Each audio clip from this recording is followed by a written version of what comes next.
Candace Owens met un coup de pression à Donald Trump. Ça y est, elle en a marre. Pourquoi Candace Owens, à propos du conflit israélo-iranien, en a marre? Pourquoi? Puisque Trump s'est investi dans le conflit, militairement parlant. On ne parle pas encore pour l'instant d'envoyer des hommes, mais on sait comment ça commence. Ça commence par une attaque préventive, ça commence par une attaque pour les caméras et ça finit voilà, avec des milliers d'hommes sur le territoire, oriental, disons. Donc ça, Candace Owens, elle en a marre, puisque je rappelle l'excellente phrase de Louis-Ferdinand Céline qu'on salue de là-haut. On a beau me salader en bloc, ce sont les mêmes et toujours les mêmes qui nous poussent derrière les mitrailleuses. Il parlait évidemment des industriels, les industriels qui s'enrichissent sur le lobby d'armement, sur le lobby militaro-industriel, pharmacochimique, etc. Et donc pour ça, ils ont besoin de lancer des guerres. De même que pendant les conquêtes napoléoniennes, souvenez-vous que les Rothschild avaient financé les deux camps, le camp napoléonien et le camp adverse. Donc c'est justement, c'est la spéculation malsaine, disons, du côté de la guerre, mais vous vous doutez bien que si les gens font la guerre, de faire la guerre, tu as tout à y perdre. Donc forcément, derrière, il y a des mecs qui sont prêts, enfin, qui ont compris qu'ils pouvaient y gagner. Et donc, c'est exactement ce que je disais avec le lobby armement et compagnie. Candace Owens, elle n'est pas d'accord. Et justement, elle met un coup de pression à Trump.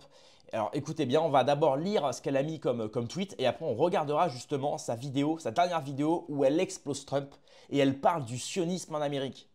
Elle parle littéralement de l'équivalent du CRIF en Amérique. Nous, on a le CRIF en France, et bien eux, ils ont l'AIPAC et compagnie. Donc, on va regarder ça. Avant de commencer, pouce bleu, abonnement. On vient de passer les 80 000 abonnés. Je vous remercie, chers amis. Si on peut avoir les 90 000 très bientôt, ce serait excellent. Pourquoi pas inviter Candace Owens un jour? Mais il faut voir les choses en grand, chers amis. Il faut voir les choses en grand. Alors, je suis très offensé que quiconque ait pensé que je portais un masque, alors permettez-moi d'être plus clair dans mon approche. Gaza est un camp de concentration où se déroule un génocide ouvert. Il a fallu une propagande digne de Goebbels pour tenter de convaincre le monde que ce n'est pas le cas, mais c'est le cas.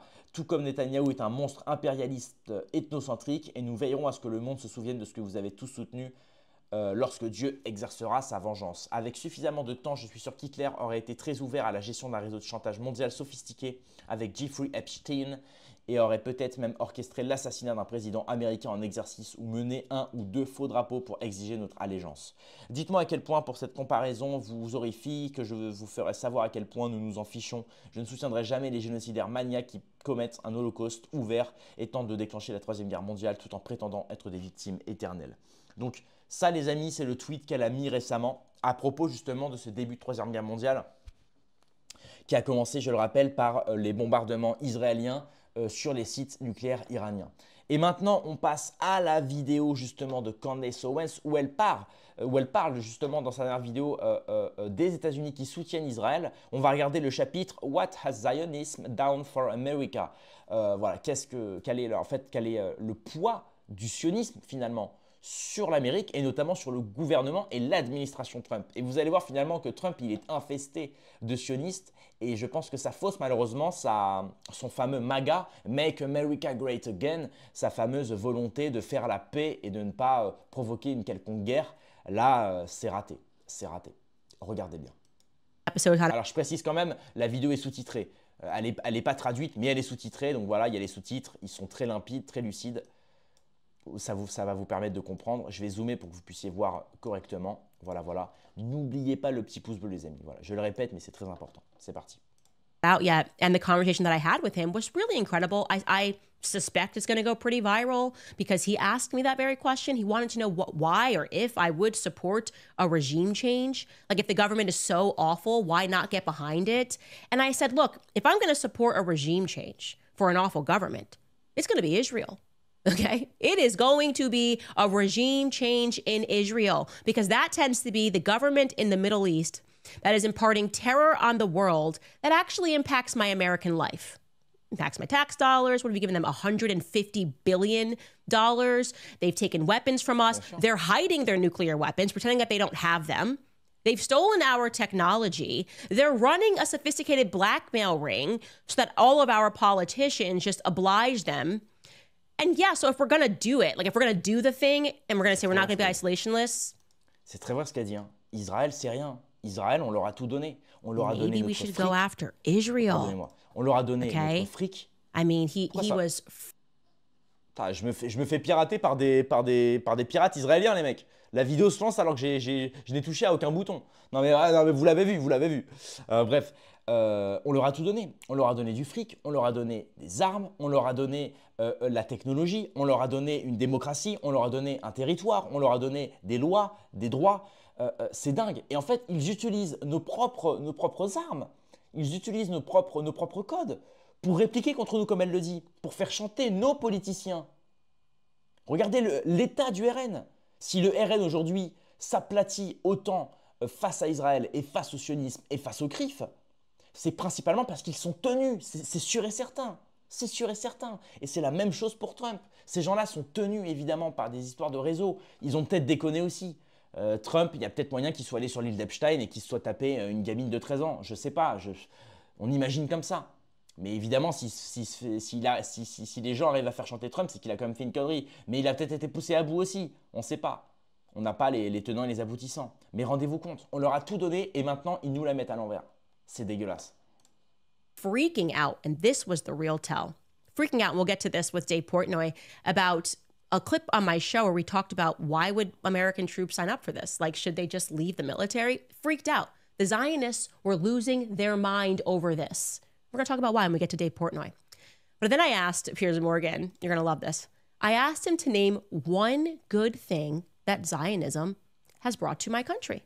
It was a very easy question. If it's like, we just got to keep doing this, we got to keep doing the Bibi Netanyahu thing, Bibi Netanyahu dance, Bibi Netanyahu just keeps telling us that, you know, if we don't get involved in a war, it's going to be really terrible for us. You should be able to at least name a couple of good things that Zionism has brought to America. I mean, do you have a clip, by the way, Skylar, of Bibi Netanyahu just listing every war that we should get involved in? Yeah, let's run that. If you take away the Soviet Union and its chief proxy, the PLO, international terrorism would collapse. If you take out Saddam's regime, I guarantee you that it will have enormous positive reverberations on the region. Obviously, we'd like to see a regime change, at least I would, in Iran, just as I would like to see in Iraq. The question now is a practical question. What is the best place to proceed? It's not a question of whether Iraq's regime should be taken out, but when should it be taken out? It's not a question of whether you'd like to see a regime change in Iran, but how do it... Are there any other nations that you would recommend that the United States launch preemptive attacks upon at this point? The answer is categorically yes. The two nations that are vying, competing with each other, who will be the first to achieve nuclear weapons, is Iraq and Iran. But a third nation, by the way, is Libya as well. Libya is trying very rapidly to build an atomic bomb capability. So you have here now three nations. All stand together to stop Iran's march of conquest. For telling us again that American sons and daughters must die overseas because of weapons of mass destruction that we just never seem to find. They're already trying to edit history. Like, you've got wacky people like Laura Loomer saying that Trump just saved us from a nuclear holocaust. They didn't have nukes. No one anywhere has said that they had nukes. So at least in Iraq, they pretended they had them. They're like, no, they've got weapons of mass destruction right now, and we've got to invade. Okay? This time, they're like, well, they could maybe make them.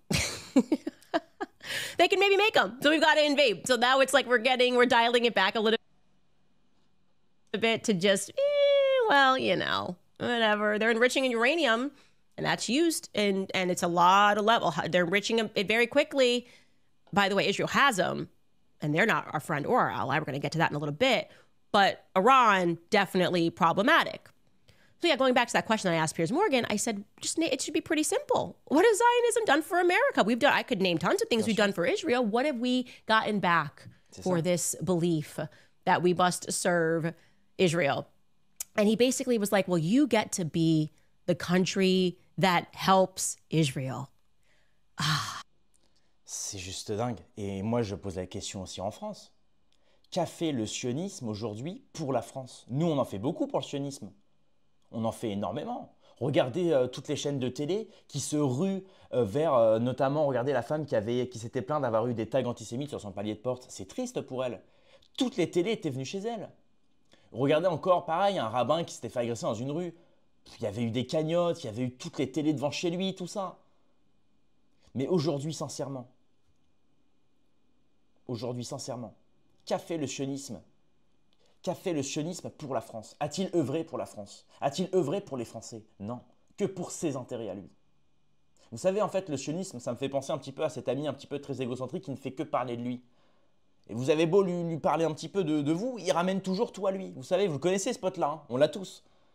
Et bien c'est pareil. Le sionisme, c'est ça. C'est un ami avec bien trop d'ego, bien trop narcissique, qui ne pense qu'à lui. Et finalement, en pensant trop à lui, il se retrouvera seul. Et j'espère que c'est ce qui va arriver évidemment à l'élite israélienne au pouvoir. Je ne vais pas parler des Israéliens en eux-mêmes, ni des Juifs en eux-mêmes ou quoi que ce soit, mais l'élite aujourd'hui, notamment Netanyahou, va se retrouver seul un jour. Et ça va péter. Ça va péter. Donc littéralement, Candace Owens dit à Trump, arrête de te soumettre.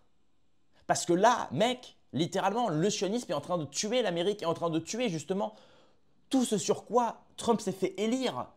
Le MAGA, Make America Great Again.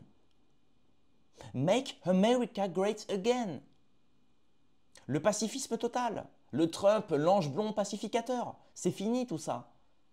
Il vient de se salir les mains. Trump vient de se salir les mains pour un État qui ne le concerne même pas, uniquement parce que cet État-là a très certainement des dossiers sur lui. Et je pense que, d'après mon pif, parce qu'en plus il est assez gros le mien, je peux vous garantir que ça sent l'affaire Epstein. Voilà, voilà. Donc merci Candace Owens, merci infiniment Cap Cap.